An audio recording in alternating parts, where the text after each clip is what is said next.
जय श्री राम बच्चों। और आज हमें आई यू क्यू एम 2025 का पेपर हुआ है। और मैं पेपर देख रहा था तो टू मार्कर्स, मतलब इस बार पेपर जो है स्टार्ट टू एंड में डिफिकल्टी लेवल पे थोड़ा इंक्रीज हो रहा है। इस टाइप का पेपर है। बट ऐसा लग रहा था कि आप बस सवाल करते जाओ और आपके मार्क्स आते जाएंगे। मैंने अभी तक जहाँ का पेपर देखा है, I have not touched the 5 markers till now. तो उसी प्रथा में मुझे, उसी क्रमांश में मुझे ये वाला सवाल मिला। ठीक है। एंड काफी इजी सा सवाल है ये, है ना। बस यही है कि आपको इस अप्रोच से अपना आना चाहिए।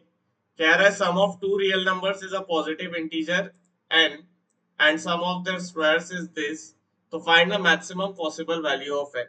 मैं अगर आपसे बोलूं कि ये सवाल अलजेब्रा का नहीं कोऑर्डिनेट ज्योमेट्री का है, तो आपको आपकी क्या रिएक्शन रहेगी?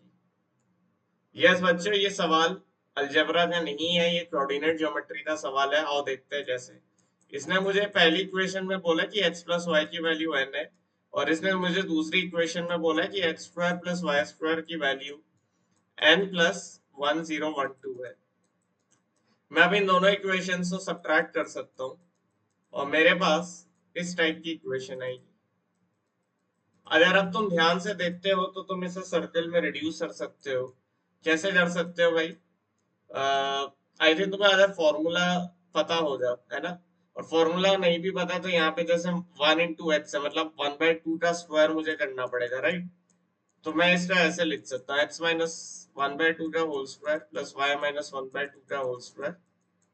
और यहाँ पे मैंने कितना एक्स्ट्रा ऐड किया, 1/4 प्लस 1/4 1/2, तो 1/2 इधर ऐड कर लूंगा तो ये 1012.5 बन जाएगा। तो ये मेरे सर्कल की इक्वेशन आ गई। तो अब मुझे x plus y is equal to n की मैक्सिमम वैल्यू बतानी है, गिवन दैट x वाई को सेटिस्फाई करता है। तो अब वो मैक्सिमम वैल्यू कब आएगी, थोड़ा सा हम विजुअलाइज करते हैं। तो मेरे पास ये एक सर्कल दे रखा है जिसका सेंटर जो है दैट इज 1/2 1/2। ठीक है। और एक लाइन है x plus y is equal to n which will be also satisfying this circle, right. तो जब मैक्सिमम वैल्यू आएगी वो जाहिर सी बात है तब आएगी जब ये लाइन इस सर्कल पे टेंजेंट बनाए। ठीक है। जब ये लाइन टेंजेंट बनाएगी तब इस लाइन की, तभी जो है x plus y is equal to n would be maximized. ठीक है। At this point we would have the maximum. Alright. ये जो है कोऑर्डिनेट ज्योमेट्री में आप लोगों ने पढ़ रखा होगा। ठीक है। बिकॉज टेंजेंट जो है that is the farthest from the center. तो x plus y is equal to n maximum value कब अकर होगी? जब मेरा x plus y minus n equal to 0 का डिस्टेंस फ्रॉम 1/2 1/2 कितना होगा? रेडियस से बराबर होगा। रेडियस कितना हो जाएगा? √1012.5। तो अब अगर मैं सॉल्व करना स्टार्ट करूं तो मेरे पास बन रहा है mod of 1 minus n divided by √2। अब ये कैसे आया, ये अगर आपको पता नहीं है फॉर्मूला, तो A X plus B Y plus C equal to 0 अगर मेरी एक स्ट्रेट लाइन होती है, तो उसका distance from x1 y1 is given by a x1 plus b y1 plus c divided by root of a square plus b square. और यहाँ पे सब मॉड लेते हैं। अब ये मॉड ऑफ 1 माइनस एन मुझे क्या दे रखा है कि is a positive integer n, है ना। तो मैं एन का अभी ग्रेटर देन 1 ही लेता हूँ, तो इस समय एन माइनस वन करके खोल देता हूँ। तो n minus one by √2 should be equal to root of 1012.5।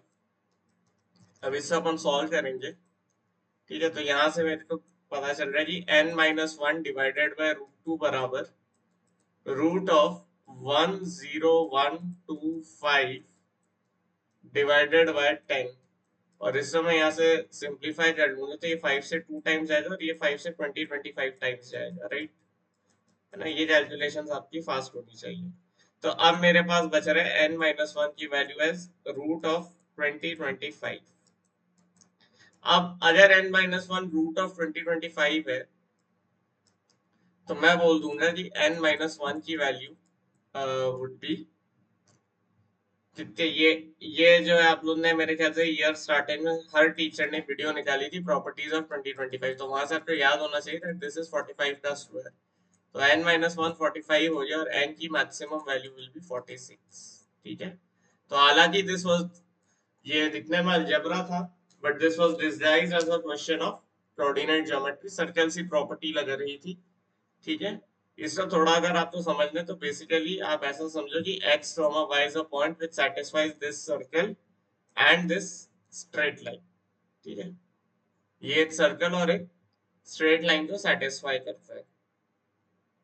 ठीक है, तो और जो मैंने बेसिकली ये वाला काम करा है ना, तो मेरे को बेसिकली अगर मुझे ये n की मैक्सिमम वैल्यू चाहिए होती तो मुझे डिस्टेंस मैक्सिमाइज करनी पड़ती।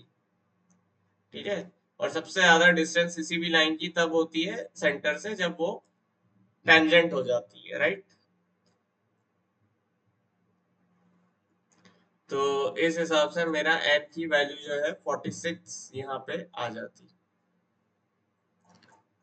ठीक है बच्चे, तो कैसा डिफिकल्टी लेवल का सवाल था, मतलब कि क्लास 10th तक के बच्चे के लिए जिसने कोऑर्डिनेट ज्योमेट्री नहीं पढ़ी है उसके लिए मैं थोड़ा अनअप्रोचेबल टाइप ही मानूंगा। क्लास 11th में जिसने कोऑर्डिनेट ज्योमेट्री पढ़ी है उसके लिए तो मैं इसको इजी टू मीडियम लेवल का सवाल मानूंगा, क्योंकि इस टाइप के सवाल आपको जेई मेंस में करने पड़ते हैं ना, मेन से प्रैक्टिस शीट में रहते हैं as far as I remember. और ये स्टैंडर्ड आईएसआई सवाल है, नहीं आईएसआई पीवाईक्यूज में इस टाइप के बहुत सवाल भरे पड़े हैं। 2021 या 2020, मतलब है इस टाइप के बहुत सवाल है जिसमें उसने तुमसे भी अलजेब्राइक एक्सप्रेशन मैक्सिमाइज मिनिमाइज करवाई है which basically reduce to a circle tangent pair. ठीक है, तो और भी लाता हूँ सोल्यूशन, है ना, अभी तो ये मुझे एक सवाल मिला तो मैं इंस्टेंटली इसका बना दिया।